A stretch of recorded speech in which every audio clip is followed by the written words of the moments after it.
times now. I have with me Congressman Raja Krishnamoorthi. He represents the state of Illinois and he belongs to the Democratic Party, the party which has fielded Kamala Harris as its presidential candidate in the upcoming elections, which are scheduled to take place on the 5th of November. Early voting has already started in some of the states. Congressman, given the early voting trend that we are seeing in some states, who do you think is going to win? Is Harris likely to be the next president of the U.S.? I think so. I think that the number of women who are early voting is also a sign of enthusiasm among women. And Harris has a big edge over Donald Trump with regard to women. All that being said, I still think that this election is going to be very close. And I expect that, Tuesday night will be kind of a lengthy vote tallying evening. Sure. And I wanted to ask you about Harris and the way she sees her Indian identity. She has steered clear of any debate on race and identity, so to speak. Yesterday, Donald Trump actually in his Diwali wish mentioned about the atrocities against Hindus in Bangladesh. He has talked about how he has a strong bond with Prime Minister Modi. But we don't see any such comments coming from Kamala Harris, or even a very vocal acknowledgement of the fact that she's from India, besides some time-to-time references to her mother's journey from India. Well, I happen to know Kamala Harris somewhat well, and I know that she's very proud of her Indian roots. She talks to me about it. She talks to others about it.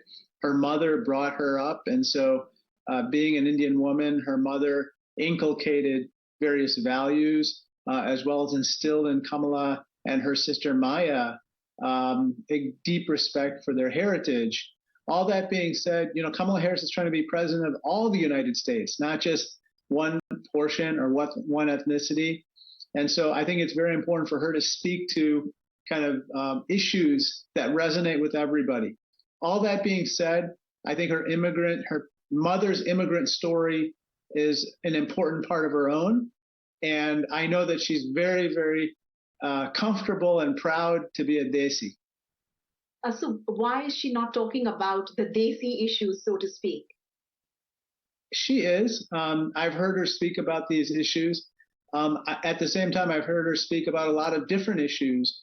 And what you learn in politics is that, victory is about addition and multiplication. And so you have to bring a lot of groups together. You have to talk about the issues that are most common to everybody.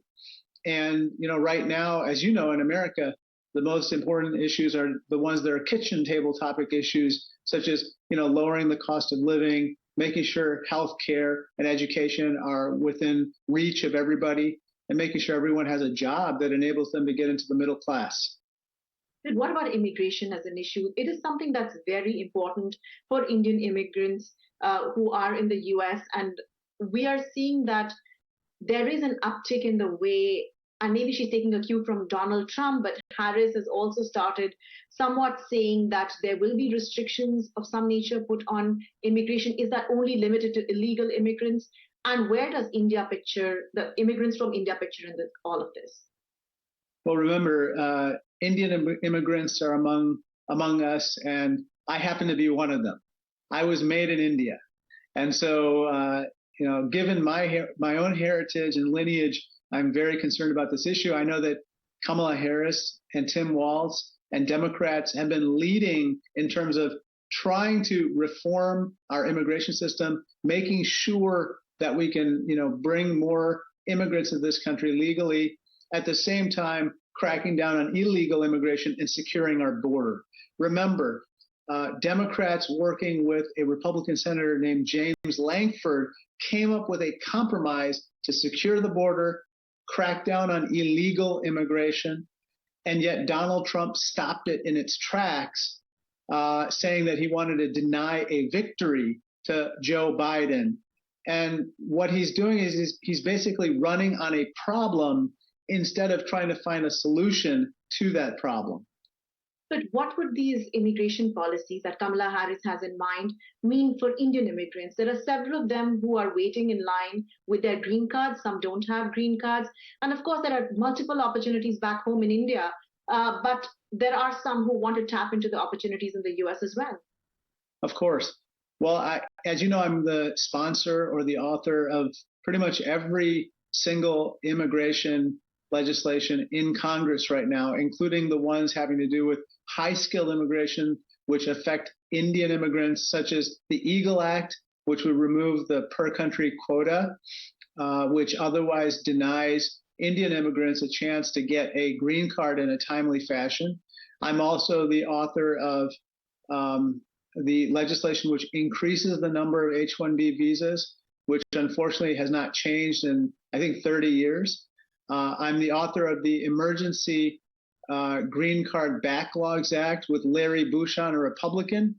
We've come together and said, look, for all of those unused green cards that otherwise would be discarded because countries like Iceland and others will not fully utilize their quota, let's not discard them. Let's use them for those countries that are oversubscribed, like India. So what I'm hoping is that we can move this legislation forward. Right now, Jim Jordan and the Republicans on the Judiciary Committee. Kamala Harris supports all of these legislations. If she were to become a president, she would push for reforms in the area of immigration that would benefit Indians. Is that what you're trying to say?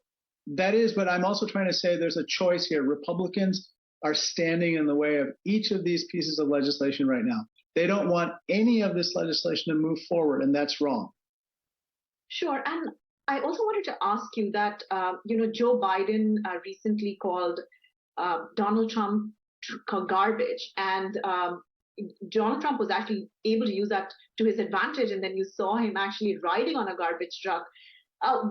What do you make of this kind of approach that Donald Trump is adopting, and what is lacking in the Harris campaign, and why is Harris not projecting herself more as a torchbearer for the common man?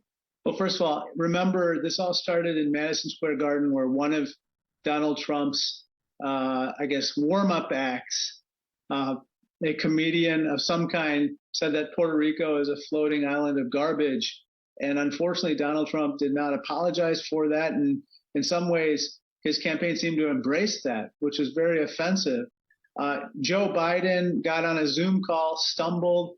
And if you look at the transcript, it's clear to me that he wasn't referring to people as garbage, but as their rhetoric as being refuse.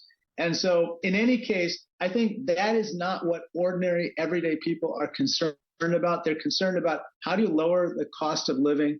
How do you make education and healthcare more accessible? How do you get me and my children the jobs that enable them to survive in this economy? My last question to you is that it's a neck-to-neck race, and you acknowledge that until the D-Day, we do not know who is going to win. But why do you think that Kamala Harris has a fairer chance of winning than Donald Trump? And I'm asking you this because you're from the Democratic Party. Well, I think that, my take is that Kamala Harris is the best candidate. She has the best character. She cares about making sure that middle-class families have a ladder of opportunity to stay in the middle class, but also to enrich their fortunes. I think Kamala Harris will avoid the chaos and the instability that Donald Trump seems to bring with him wherever he goes. I think that also the last point is, remember, Donald Trump is very proud of having named the Supreme Court justices who stripped millions of women of their fundamental rights with regard to reproductive freedom. I cannot overstate this. When I knock on doors, when I talk to my constituents, I talk to so many Republican women who basically say, don't tell anybody, but I'm not going to support Donald Trump. I want a president who will look out for all the people of the United States, including our daughters, our wives, our mothers, our sisters, and so forth. I have one follow-up question. What is it about the Trump campaign that makes you insecure? Well, I think that Donald Trump has been riding a wave of grievance, meaning the reason for your problem is because of that brown guy over there from India, or that brown guy over there from Mexico, or because of that person over there. And unfortunately, that taps into a certain primal type of emotion, which is very, very unproductive and dangerous, but it's something that he has learned to tap.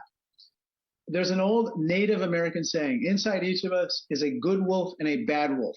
And the wolf you become is the wolf you feed. We Democrats and Kamala Harris need to feed the good wolves in people. We need to aspire to their ideals, to their dreams, to what they want to become in America.